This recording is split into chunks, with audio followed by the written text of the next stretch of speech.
each and every one of you sitting here has an opportunity to learn to see deeper, to question what your eyes tell you, and to look with the heart. And this is not just a philosophy or a platitude, it's actually a real skill. Some might call it intuition, some might call it empathy, but there is actually a way to open the body, to open your heart, so that you can reach through the emptiness between us. Now, I spent the next couple of years experimenting with that idea. Now, of course, at 9 years of age, I thought I was coming up with original ideas. My ego was sorely bruised when I realized that none of my ideas were original.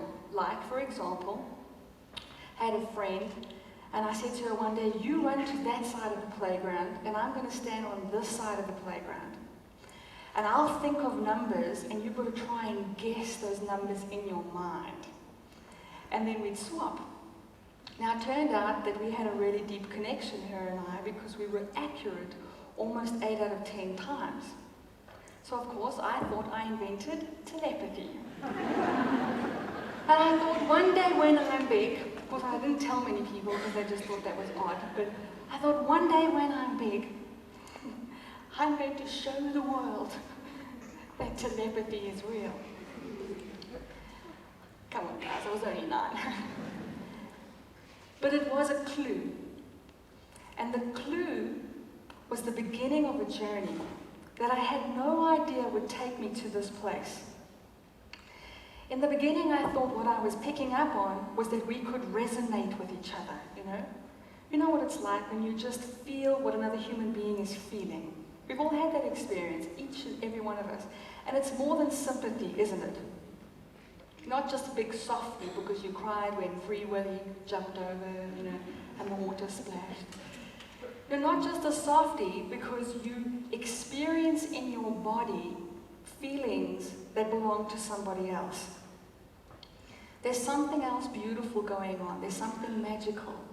And sometimes our thoughts can even connect in such a way that when you know what someone is going to say before they say it. When you turn on the radio and the song that was playing in your head suddenly appears through the speakers. When the phone rings and you just know who it is and caller ID is cheating. This is a clue. These are clues. And at 9, I thought I was on an adventure. And the adventure was, here is a clue. I can know what somebody else knows. Why? Now, in the beginning, I thought it was some kind of resonance that, you know, we went into the same brainwave frequency. But through the years, I realized that it was something much deeper.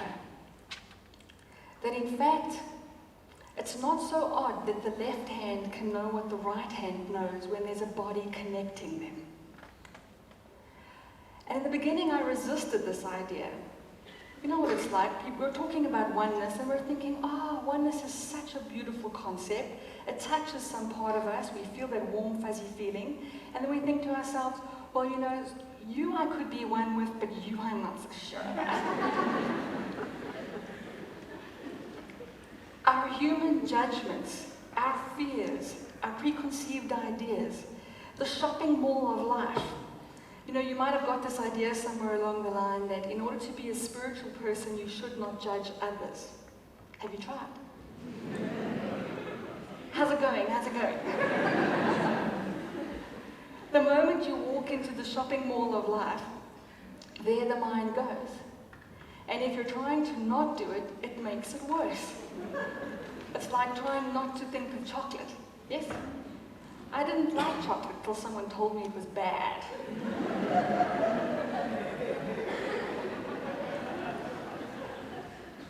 Trying not to judge people. You know, that's such a typical human scenario. You're walking through that shopping center of life, and what your mind is doing is that it's measuring every single other human being for the missing parts of you. When you look at another human being, you're not even seeing them.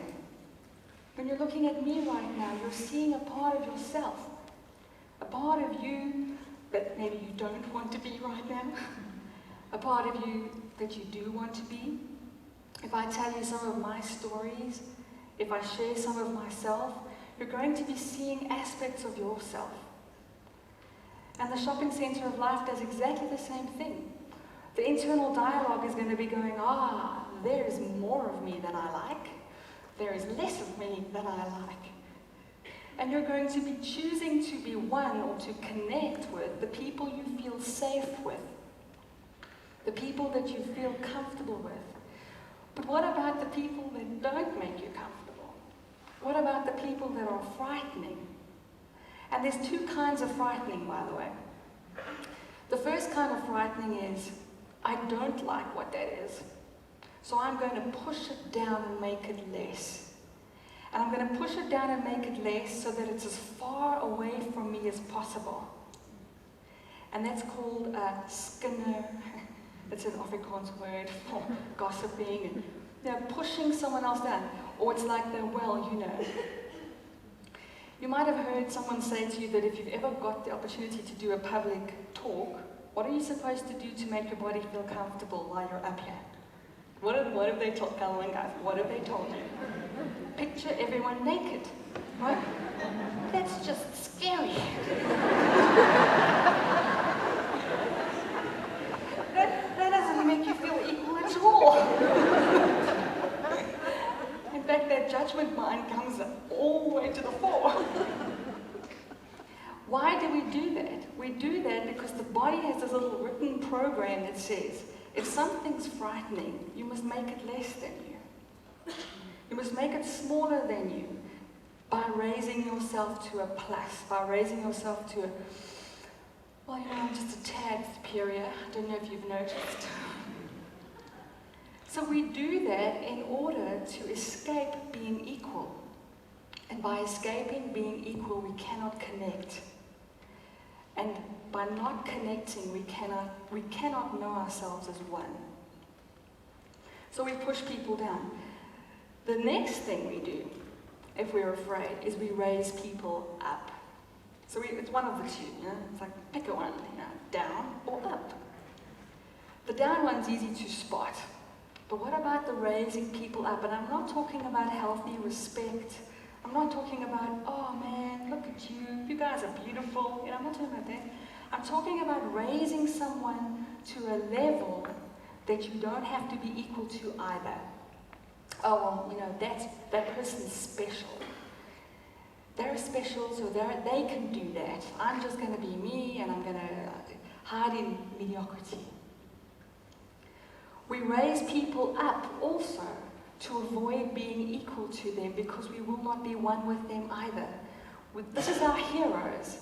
These are our hero worshipping moments where we turn people into the gods and the devils of our world in order to escape being the same as them. I did not realize then at 9 that my journey would be one about learning to connect so deeply with other human beings that I would find myself looking back. I wouldn't have started the journey then.